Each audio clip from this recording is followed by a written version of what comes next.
El Instituto Mexicano de Flebología presenta Hablando de Flebología, un podcast creado para ti que estás en el mundo de la medicina. Historias, entrevistas, análisis, debates y reflexiones sobre flebología. Todos los miércoles por Apple Podcast, Spotify y YouTube. Hola amigos, bienvenidos a un podcast más del Instituto Mexicano de Flebología. Soy su amigo el Dr. Fernando Vega Rasgado y desde el Instituto Mexicano de Flebología compartimos con ustedes un nuevo podcast. ¿Cómo se encuentran el día de hoy? Espero que muy bien. Recuerden que en el IMF trabajamos por la excelencia en la flebología. El día de hoy vamos a platicar de algunas preguntas, las 5 preguntas que el paciente hace en la consulta. Y esto es muy interesante porque estas preguntas son tan frecuentes, pero los médicos las contestamos tan diferentemente que a veces nos metemos en problemas. Quiero compartir con ustedes estas preguntas sobre lo que los pacientes tienen duda acerca de sus tratamientos de varices, ¿verdad? Esto es muy importante y debemos de alguna manera orientar a nuestro paciente de la mejor forma. Vamos con la pregunta número 1. Doctor, la mancha café que tengo en el tobillo, cuando me cierre la úlcera, ¿se me va a quitar? Esta pregunta la hacen prácticamente todos los pacientes que tienen úlcera o que tuvieron una úlcera. Los que están en estadio C6 o los que están en estadio C5. Y esta es una pregunta donde los médicos sabemos que esto es muy poco probable. El que la mancha oscura o negra en ocasiones desaparezca es algo bastante difícil.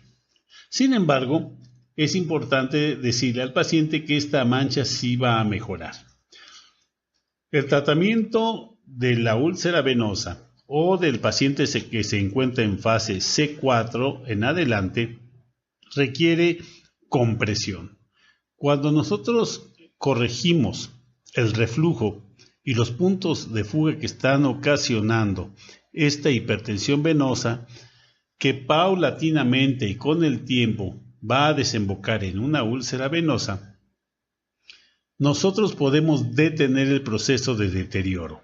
Es decir, si el paciente cursa con una insuficiencia safenofemoral y le damos el tratamiento adecuado, ya sea con cirugía, láser, radiofrecuencia, ablación química endovenosa o cualquier otro método, y corregimos este reflujo, si lo unimos al tratamiento compresivo con medias o calcetines de alta compresión de 30 milímetros en adelante, vamos a lograr que esta mancha ocre, tan conocida por todos nosotros, disminuya un poco su intensidad.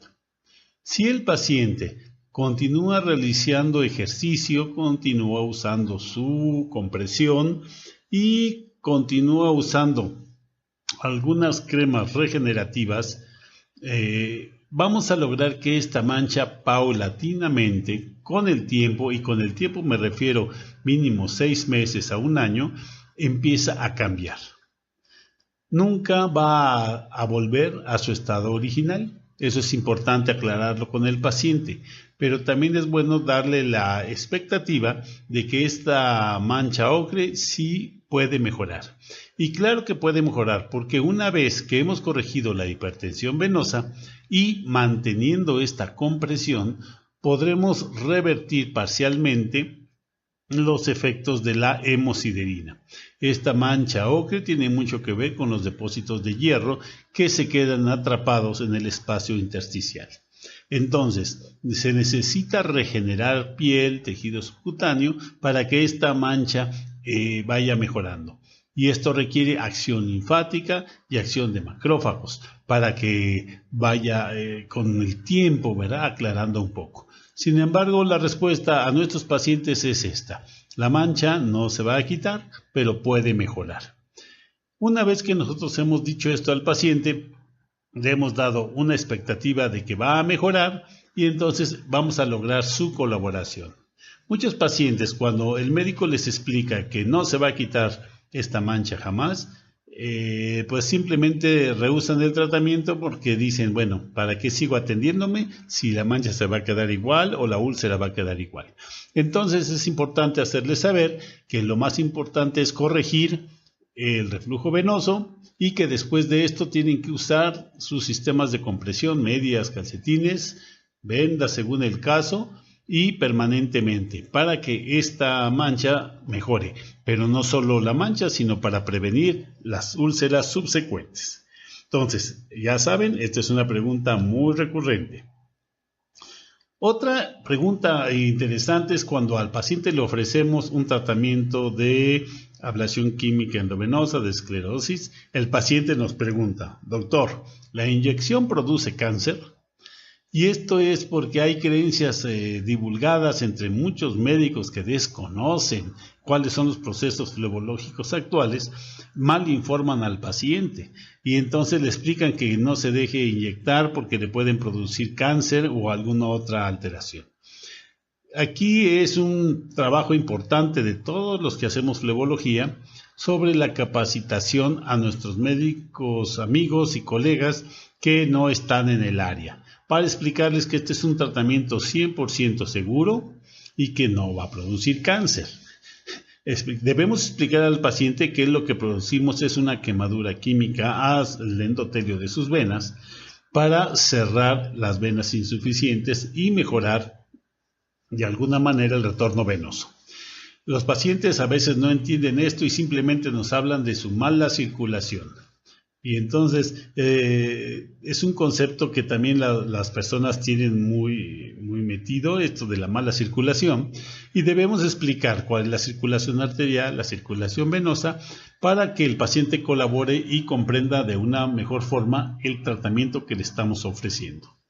Es importante cuando hablamos también de esclerosis explicarle que la introducción de una sustancia esclerosante, aunque la mayoría de las veces es 100% efectiva, beneficiosa, algunas veces puede causar molestias, puede causar dolor, otras ocasiones puede causar reacciones tipo alérgico, ¿verdad? Como rash, como comezón, como máculas bastante intensas.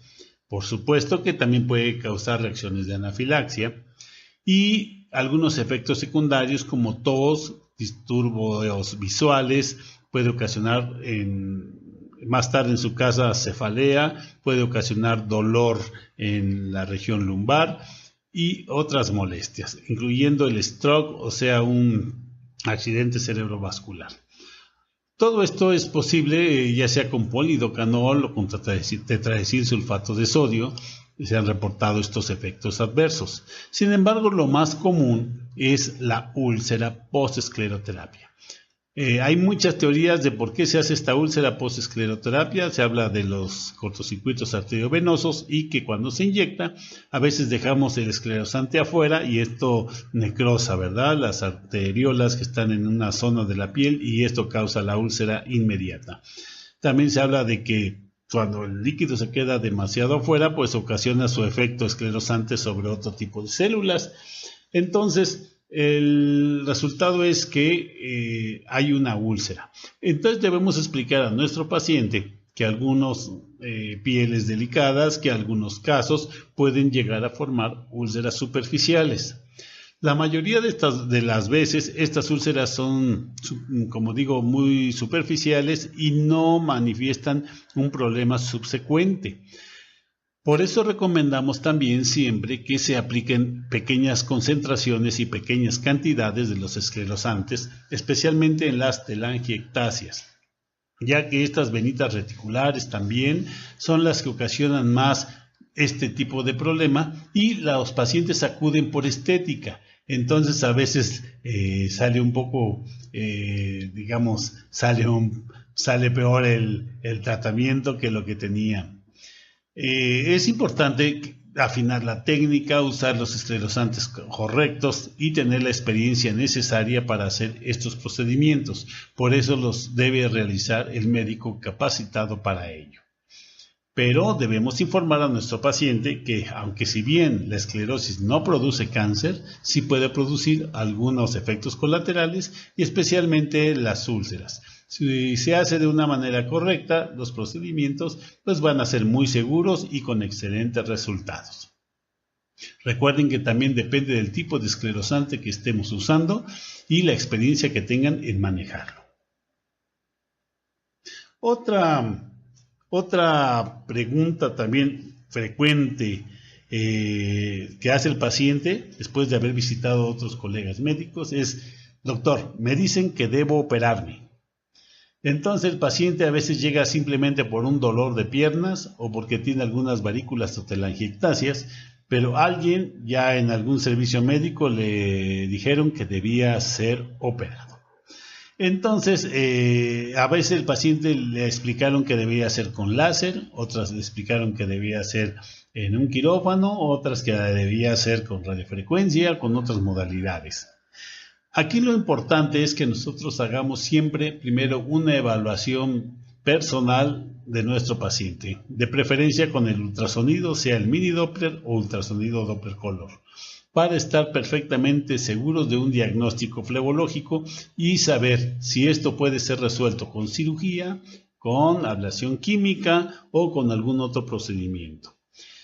Cuando hablamos de cirugía, estamos hablando de una gama muy grande de procedimientos, desde una mini trombectomía, una mini flebectomía que se hace con anestesia local y con incisiones de 2 milímetros, hasta una insuficiencia safenofemoral que en ocasiones requiere el quirófano, requiere un bloqueo peridural, aunque ya no hacemos los strippings que anteriormente se hacían frecuentemente, o sea el arrancamiento de la vena, ahora hacemos crosectomías, se puede hacer con láser, con radiofrecuencia, con glue, con otros métodos que es importante que el médico conozca para podérselos explicar al paciente.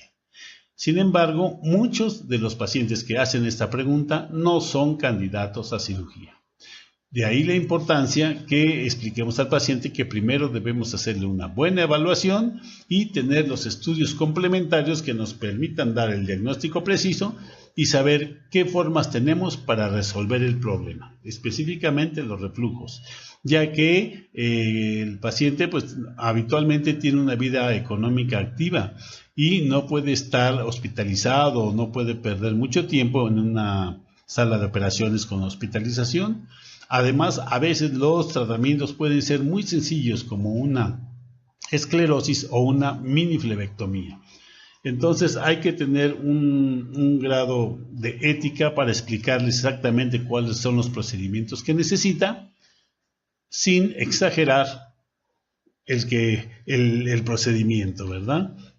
Una misma desconexión de la unión safenofemoral o safenopoplitea se puede hacer con cirugía abierta, con mini cirugía, con láser o con cualquier otro método. Entonces, estos pacientes que llegan demandando la cirugía, primero debemos hacer un diagnóstico y explicarles completamente bien y claramente de qué se trata. A este mismo aspecto, los pacientes nos preguntan otra cosa. Doctor, si me opero, ¿me van a volver a salir las varices? Y esto es algo muy, muy, muy frecuente. ¿Y por qué lo dicen los pacientes? Pues porque esto en muchos casos es cierto. Y debemos ser muy claros. El operar a un paciente de las varices no significa que hemos acabado con el problema. Recuerden que es una condición genética constante y evolutiva, complicable. Entonces, el tratamiento quirúrgico va a resolver un problema serio de reflujo y va a prevenir una úlcera o la va a corregir, va a prevenir la estasis, grave que pudiera producir una trombosis, pero no va a remediar el problema de base de la insuficiencia venosa. Y como los pacientes lo dicen y como muchos artículos lo dicen, después de la cirugía puede haber recidivas. ¿Y por qué puede haber recidivas? Porque a veces la incompetencia valvular o la hipertensión venosa no dependen solamente de una vena que nosotros podamos retirar o esclerosar, sino a veces tienen repercusiones más altas. Por ejemplo, puede haber una oclusión abdominal o pélvica de las venas ilíacas, y entonces esto condicionar el problema de todas las varices de la pierna. Entonces, amigos, ¿es frecuente? Sí es frecuente que después de una cirugía el paciente vuelva a tener. De ahí la importancia de explicarle al paciente que después de una cirugía, punto 1, debe usar compresión, es decir, sus calcetines y sus medias elásticas permanentemente y de 30 milímetros de mercurio. Punto 2, debe tener ejercicio, mantener el peso adecuado para que tenga medidas de higiene venosa correctas. Y punto 3, debe acudir al médico cada 6 meses o mínimo cada año para control de las venas que puedan salir posteriormente. No quiero hablar de las recidivas, porque esto sería otro tema que podríamos tratar más adelante. Sin embargo, sí, la hipertensión venosa condiciona fenómenos de angiogénesis, especialmente de flebogénesis. Cuando el paciente tiene esta insuficiencia o este aumento de la presión venosa, puede abrir venas que no eran aparentes, después ya lo son, y entonces el paciente dice, bueno, me salieron más venas después de la operación. Entonces, aunque esto es frecuente y sucede, debemos explicar que para prevenirlo, el paciente debe acudir al médico cada 6 meses, mínimo cada año, para hacer sus tratamientos de control. Si esto sucede, entonces permanentemente va a haber una buena higiene venosa, vamos a prevenir cualquier lesión como una úlcera, vamos a prevenir la mancha ocre y vamos a mejorar la calidad de vida de nuestro paciente. Pero si se opera y se va a su casa y le decimos que ya está curado para siempre, entonces casi seguro que después de 5 a 10 años va a retornar con algún problema de venas de nueva aparición, ya sea en el muslo o en la pierna. Entonces, esta pregunta es importante aclararla cuando el paciente les diga, doctor, ¿me vuelven a salir? Hay que explicarles que si viene a control, cada 6 meses, pues cualquier venita que salga por su condición genética de predisposición se puede controlar. De otra manera, sí puede evolucionar. Y la quinta pregunta más frecuente que nos hacen nuestros pacientes. Doctor, después de que me haga la operación o la inyección o el tratamiento que sea, debo estar en reposo. Y esta es una creencia también muy extendida entre todos nuestros pacientes. Digamos que antiguamente sí es lo que se hacía, se operaba de las venas, se dejaba al paciente reposando 5 días en el hospital y otros 20 días en su casa, tenía que hacer su cuarentena después de la operación de las venas. El paciente estaba prácticamente en cama, no lo dejaban caminar. Sin embargo, en la actualidad, pues ya sabemos que eso ha cambiado radicalmente. Ahora sabemos que mientras más pronto se retorne a la función normal, pues menos complicaciones vamos a tener, especialmente del tipo trombosis. De ahí la importancia que nosotros le expliquemos al paciente que después de operado, después de inyectado, después de cualquier maniobra flebológica, debe hacer el ejercicio de la manera más normal posible, para que la circulación se mantenga, no haya estancamientos y prevengamos al máximo la trombosis. La trombosis posoperatoria se previene de la mejor forma con el ejercicio cotidiano, más que con medicamentos, con ejercicios cotidianos.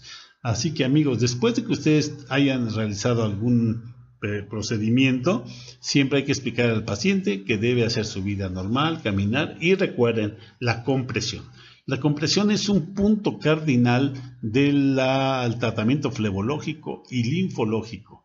Inclusive en casos leves, la compresión se considera profiláctica para estos pacientes que prácticamente no les vemos venitas. Bueno, en estos casos también se debe usar la compresión. La compresión se usa desde que el ser humano camina, ¿verdad?, en 2 extremidades. Esto ocasiona sí o sí aumento de la presión venosa en la parte más distal. Y entonces, aunque las válvulas sean suficientes, aunque el paciente haga ejercicio, aunque esté en su peso correcto, el uso de soporte externo de esta compresión va a prevenir los fenómenos de edema, los fenómenos de insuficiencia y a la larga, por supuesto, aunque no todos los pacientes tienen la predisposición de hacer varices, de hacer insuficiencia venosa crónica, sí va a mejorar el desempeño de la circulación venosa en la pierna, porque va a prevenir el edema. Así que amigos, estas 5 preguntas que nos hacen los pacientes debemos responderlas de una manera adecuada, ética y sobre todo tratar de platicar con nuestros compañeros médicos pues de estos procedimientos que a veces ellos satanizan o que ellos desconocen. Ellos a veces mandan que se usen medias elásticas, pero les dicen de baja compresión o de mediana compresión y no saben cuál es la baja ni cuál es la mediana. Por eso nosotros en flebología preferimos hablar de milímetros de mercurio y así no tenemos problema. Entonces, siempre que tengamos un tratamiento, recomendamos compresión mínima de 25 a 30 milímetros de mercurio para que sea útil y contrarreste efectivamente la hipertensión venosa. Recuerden que la hipertensión venosa es la que condiciona a la larga la úlcera, que es una de las complicaciones más frecuentes, más molestas, más difíciles de atender en los pacientes con insuficiencia venosa. Así que amigos, espero que haya sido de su agrado el día de hoy, este capítulo, este podcast sobre las preguntas más frecuentes de los pacientes. Desde el Instituto Mexicano de Flebología, su amigo el Dr. Fernando Vega. Hasta pronto y que sean felices. Hablando de Flebología Podcast. Todos los miércoles por Apple Podcast, Spotify y YouTube. Presentó el Instituto Mexicano de Flebología.